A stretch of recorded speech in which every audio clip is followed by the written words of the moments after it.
தோட்ட தொழிலாளர்களின் சம்பள உயர்வு தொடர்பில் தொழில் திணைக்களத்தில் நடைபெற்ற பேச்சுவார்த்தை இன்றும் இணக்கப்பாடு எட்டப்படாத நிலையில் முடிவடைந்துள்ளது.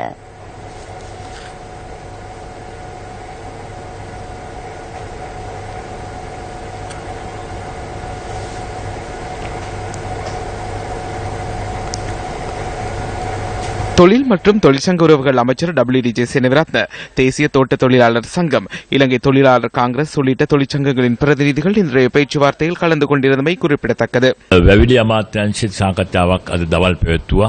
பெருந்தோட்ட கைத்தொழில் அமைச்சில் இன்று இடம்பெற்ற பேச்சுவார்த்தையில் பெருந்தோட்ட தொழிலாளர்கள் சங்கங்களின் பிரதிநிதிகள் பங்கு பெற்றிருந்தனர்.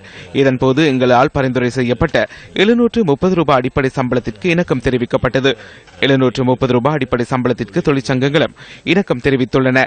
இந்த பிரச்சினைக்கு தீர்வு காணும் வகையில் எதிர்வரும் வாரம் கூட்டு ஒப்பந்தத்தில் கைச்சாத்திட முடியும். இதனால் அனைத்து தோட்ட தொழிலாளர்களும் தோட்டங்களுக்கு வேலைக்கு செல்லுமாறு கேட்டுக்கொள்கின்றேன். වතුකම්කරු සමිතිවල සමාජිකයින්ට ඒ වතුවලට වැඩට යන්නට කියලා துறைமார் சம்மேளனமும் தோட்டத்துறைமார் கம்பெனியை சேர்ந்தவர்களும் புதிதாக ஒரு தீர்மானத்தை கொண்டு வந்திருக்கிறார்கள். அதில் வேலை நாட்களை குறைப்பதாக. அதில் எங்களுக்கு உடன்பாடு இல்லை. அந்த கம்பெனிக்காரர்களும் இன்று வரவில்லை. இருந்தாலும் நாங்கள் எங்களுடைய நிலைப்பாட்டை தொழிலமைச்சருக்கு தெளிவாக கூறியுள்ளோம். எதிர்வரும் 13ஆம் தேதிக்கு முன்னதாக கம்பெனிக்காரர்களோடு நாங்கள் எங்களுடைய கேள்விகளுக்கு பதிலை கேட்டு 13ஆம் தேதி பேச்சுவார்த்தை மூலம் தீர்க்கக்கூடிய வாய்ப்பு இருக்கும்னு நினைக்கிறேன். அவங்க இடையில 100 ரூபாய்க்கு ஒப்பந்தம் பண்ணதுனால தான் இந்த கெடுபடி கம்பெனிக்காரர்கள் செய்கிறார்கள்.